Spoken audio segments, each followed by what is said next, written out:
Bonjour et bienvenue. Dans cette nouvelle vidéo, je vais présenter le premier module programmé en première année bac, à savoir la boîte à merveilles.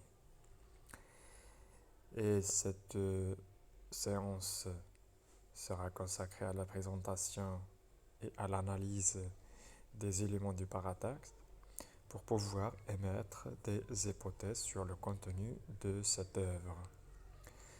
Dans la première de couverture, comme vous voyez, nous avons le titre La boîte à merveilles. C'est un titre composé de quatre mots, à savoir la, c'est-à-dire un article défini, boîte un nom, à préposition et merveille nom. Donc le titre est composé d'un nom plus un complément de nom. Alors il faut étudier, il faut prévoir la valeur de ce titre. Pourquoi est-ce que l'auteur a utilisé ce titre? On va découvrir ensemble. Deuxième élément, c'est le nom de l'auteur. Comme vous voyez, au milieu en haut, Ahmed Sfraoui. Et ce nom renvoie à un nom maghrébin, plus particulièrement un nom marocain. Cela nous pousse à parler de la littérature maghrébine d'expression française. Quand on dit littérature maghrébine, c'est-à-dire une littérature qui concerne les trois pays maghrébins, à savoir le Maroc, l'Algérie et la Tunisie. Pourquoi? Parce que ces trois pays maghrébins étaient colonisés par les Français. Et du coup, la littérature maghrébine, c'est-à-dire une littérature qui reflète les spécificités de ces trois pays maghrébins. La littérature maghrébine d'expression française, mais ces spécificités sont et les actions, les événements, etc. sont racontés de, euh, par des auteurs maghrébins aussi, mais en utilisant la langue française. Tout cela, donc, on peut découvrir en fait qu'est-ce que la littérature maghrébine d'expression française. Donc, il faut revenir un petit peu à l'histoire de ce courant littéraire. Donc, c'est un courant qui fait partie de la littérature francophone. Troisième élément, c'est roman. Vous voyez, bon, roman, c'est un genre, c'est-à-dire il est clairement mentionné que cette œuvre, il s'agit d'un roman. Passons maintenant à l'illustration. Et l'illustration, nous allons analyser l'image. Et dans l'image, dans le premier plan de l'image, apparaissent deux femmes portant des vêtements traditionnels, à savoir des haïks utilisés par les femmes marocaines euh, traditionnelles, c'est-à-dire euh, jadis. Et ces deux femmes, elles nous donnent leur dos, c'est-à-dire elles ne veulent pas nous receler leur visage. Pourquoi? Parce que il s'agissait d'une société conservatrice plutôt. Et dans le deuxième plan, nous voyons un petit enfant d'un âge 5, 6, 7. Elle porte une djellaba. Et la djellaba aussi, ça fait partie du vêtement traditionnel classique des Marocains. Et derrière, il y a une porte, une ancienne porte, vous voyez, une porte traditionnelle qui renvoie à des bâtis traditionnels, en fait, dans les anciennes médinas euh, du Maroc. Passons à la quatrième de couverture.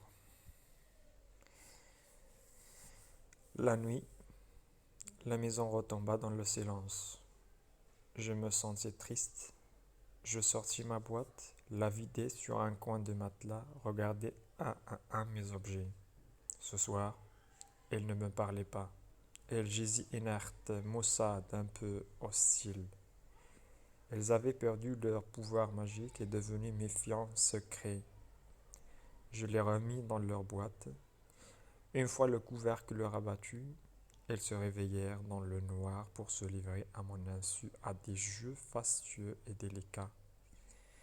Ils ne savaient pas, dans leur ignorance, que les parois de ma boîte à merveilles ne pouvaient résister à ma contemplation. Mon innocent cabochon de verre grandit, se dilata, atteignait les proportions d'un palais de rêve, s'orna de lumière et d'étoffes précieuses. Les clous, les boutons de porcelaine, les épingles, les perles et les perles changées en princesses, en esclaves, en juvenceaux, pénétrèrent dans ce palais, jouèrent de douces mélodies, se nourrirent de mets raffinés, organisèrent des séances d'escarpolette, volèrent dans les arbres pour en croquer les fruits disparurent dans le ciel sur l'aile du vent en quête d'aventure. Ce, euh, Cet encadré vert qu'on appelle communément pitch ou bien synopsis contient des éléments qui peuvent nous aider dans l'émission des hypothèses. La première des choses, c'est la présence du pronom personnel je. Nous avons déjà vu dans la première de couverture que le genre est roman. Et là, vous avez je. Et lorsqu'on trouve je, c'est-à-dire l'auteur parle de lui-même. Donc l'auteur, c'est le narrateur, c'est le personnage principal. Donc on dit qu'il s'agit d'une autobiographie. Alors roman, vous avez roman dans la première des couvertures et vous avez la présence de je, c'est-à-dire roman autobiographique. Vous voyez, donc ce texte nous a éclairé quelque chose. Donc le sous-genre roman autobiographique. Je me sentis la nuit, c'est la... je me sentis triste. Alors que fait l'auteur là? L'auteur nous informe de sa situation, de son état. Je sortis ma boîte. Regardez, je sortis ma boîte. Alors là, le verbe sortir est conjugué comme étant un verbe transitif. Il accepte un complément d'objet direct, la boîte. C'est-à-dire là, la boîte, c'est un objet. Il n'a pas une valeur maintenant. La vider sur un coin de matelas. La vider, c'est-à-dire que la boîte était pleine de matelas. Regardez un de mes objets. Donc vider, c'est-à-dire cette boîte contenait des objets.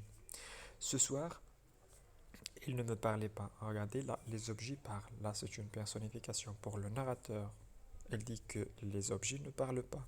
Donc, c'est-à-dire, communément, ordinairement, donc, ils parlent. Là, c'est une personnification. Elles gisaient inertes, maussades, un peu hostiles. Ils avaient perdu leur pouvoir magique et devenaient méfiants secrets. Je les remets dans leur boîte. Une fois le couvercle rabattu, ils se réveillèrent dans le noir pour se livrer à mon insu à des jeux fastueux et délicats. Ils ne savaient pas, dans leur ignorance, que les parois de ma boîte à merveilles ne pouvaient résister à ma contemplation. Là, c'est une caractéristique du narrateur lorsqu'il dit que les parois, c'est-à-dire les murs de la boîte à merveille, ne pouvaient résister à sa contemplation. C'est-à-dire il a la faculté de contempler ce qui était derrière les parois, c'est-à-dire dans la boîte. Mon innocent cabochon de verre grandit, se délata, donc elle nous raconte là ce que faisaient les objets dans la boîte, atteignait les proportions d'un palais de rêve, s'orna de lumière et d'étoffes précieuses. Les clous, les boutons de porcelaine, les épingles, les perles changées en princesses, en esclaves, jovenceaux, etc. Vous voyez que la boîte contient tous ces éléments, ces objets, les clous, les boutons, les perles, pénétrèrent dans ce palais, jouèrent de douces mélodies, se nourrirent de mets raffinés, organisèrent des séances d'escarpolette, volèrent, etc. Il y a beaucoup d'actions là, comme si on donnait une vie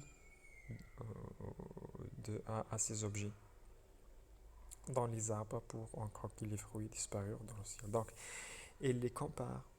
Il les compare à des personnes vivantes, c'est-à-dire qu'elles peuvent faire beaucoup de choses euh, comme les personnes.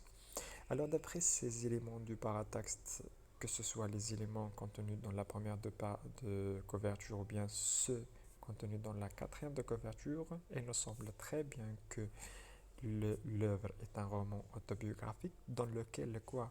Dans lequel le narrateur, qui est l'auteur, qui est le personnage principal, nous raconte sa situation, si vous voulez, vis-à-vis de sa boîte, effectivement. Donc d'abord, la première des choses, elle était triste, mais cette tristesse peut la dilater en rapport avec les objets de sa boîte à merveille. Vous pouvez vous aussi donner, anticiper des hypothèses euh, qui portent sur le roman. Merci.